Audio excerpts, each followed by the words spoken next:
I thought I had sent that to him on Thursday. I may be mistaken. If we're going to get into that issue, I can try to find that. But I don't necessarily agree with his surprise on this issue. I mean, we've been talking about this loss of income, and that's what a lot of this case is about. So, where are the contracts now? I believe Mr. Crawford has those. Why don't you get those, Mr. Gilmore? I'm going to I'll deny the motion of the building plans and the invoices, not as an element of damages for the invoices, but he can introduce that and testify about it, either introduce them or testify about having to hire people to do physical activities that he can no longer pursue. As far as these contracts, Mr. Gilmore, I do want to give you the opportunity to at least look at them and see whether you still feel that there's unfair prejudice or surprise from seeing these under Mr. Freeman's representation that they're not going to be offering their case in their direct proof, but would only be raised if questions come up on cross-examination to rebut, excuse me, to rebut the inference that there was income coming in, or he was able to work during that period of time. I think that limited purpose is the only way they could come in, but I want you to be able to see them.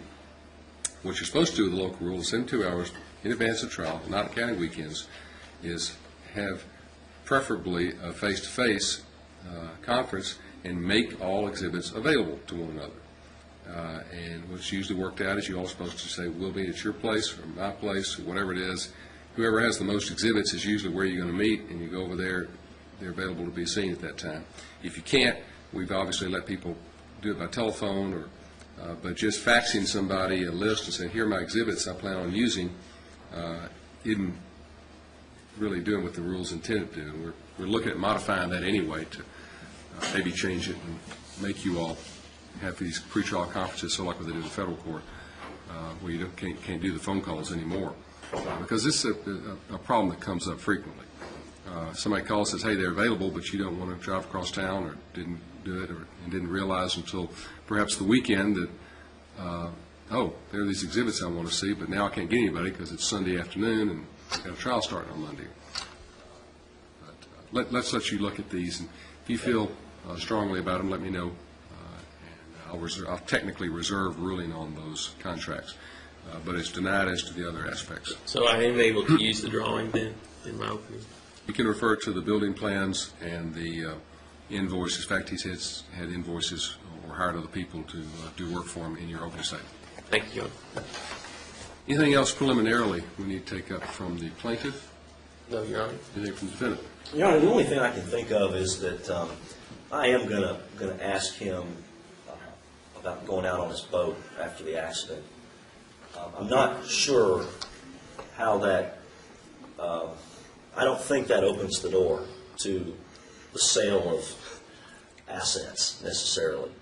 But because it's not brought into to show that he had a boat, just that he used his boat. It's a manifestation of his physical condition. So I wanted to raise that issue to make sure that it didn't. Well, again, my intent is that if you're offering, if you're asking questions to try and portray him as a wealthy, well-established person who had no problems with his finances, then that tends to open the door to say, hey, I had to sell this because I wasn't getting as much work as I used to. If you're offering to say, you went water skiing when you claim you had a sore neck and were doing these things, all that would allow you to say, well, I sold my boat, or I don't water ski anymore. You can say things like that.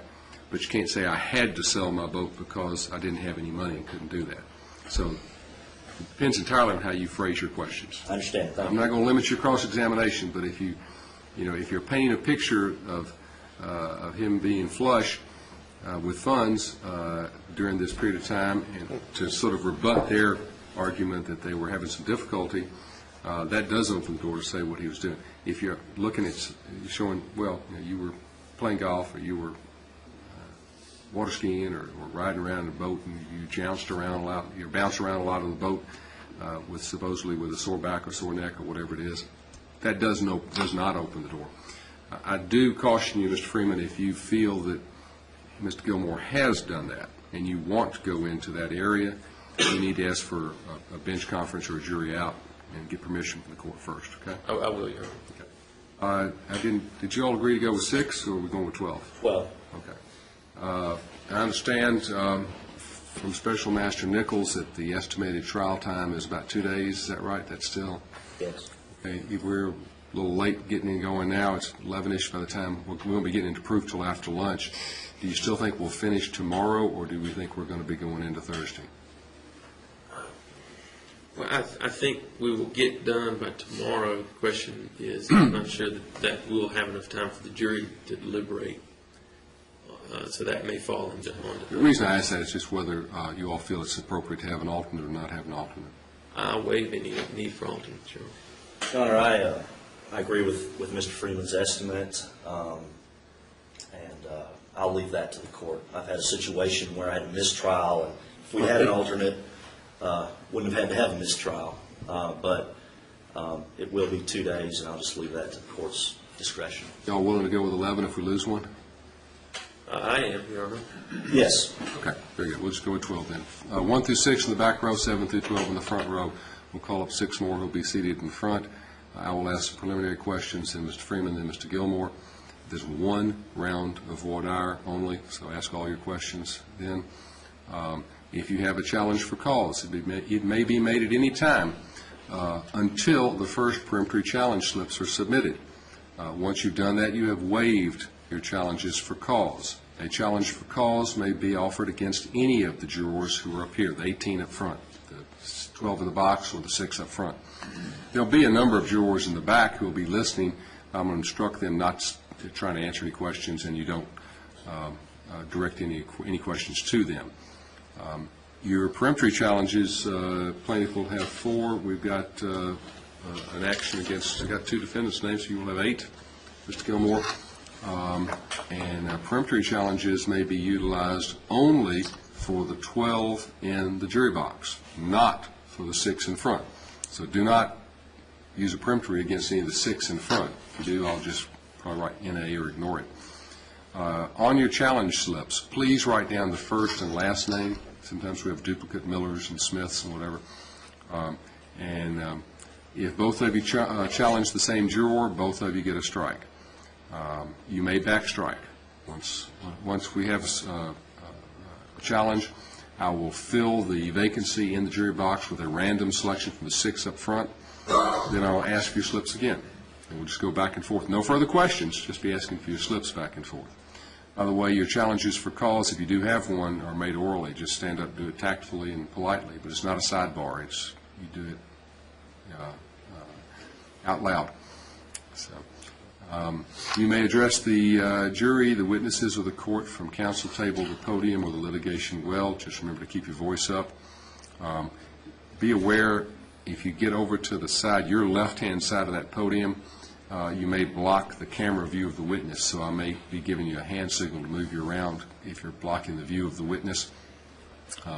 Also be aware that the acoustics in this room are not good, and particularly juror number 1, juror number 7 have had problems hearing sometimes, so keep your voices up. And make sure that, since we're on a video record, that you allow your witnesses to complete their answers before you ask the next question.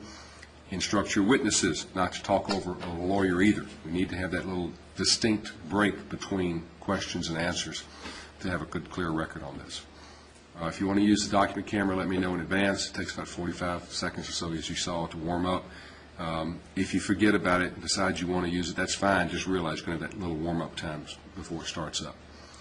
If you do display documents up there, you might want to zoom more than what you were doing, Mr. Gilmore, for example, if you're using it's not real good for showing a whole page. It's great for showing a sentence or a phrase or part of a photograph. The closer you zoom in, the better they're going to be able to see it. Any questions on procedures? No. Exhibits marked by? I'll mark them. Just pass them up. And they're just consecutive. They start at 1 and go on. All right. Can we have a break, I guess? Right. I just want to make sure. Any other questions about anything? All right. Very good. We will, jury's all coming in. Are they here now? Yes, sir. Okay. If you all want to take a restroom break, as soon as you come back, we'll get started up. What we'll do is we'll go through jury selection, maybe opening statements before lunch, and then get into the proof definitely afterwards. Do you decide want the rule, by the way? Yes, Your Honor. Okay. Be aware, if you see any witnesses coming in, keep them outside. Okay? All right, we'll start back as soon as all of you all are here. Be aware the jury's going to be in here, so we'll be discussing things. Those of you in the back, if you all have Mr. Marshall and Mr. Sal, if you all will simply have a seat in the back row if you want to remain, that's fine, so the jury can sit in here. Once they've left, if you all want to move up, you're welcome to move up closer if you want to hear better. Okay? All rise.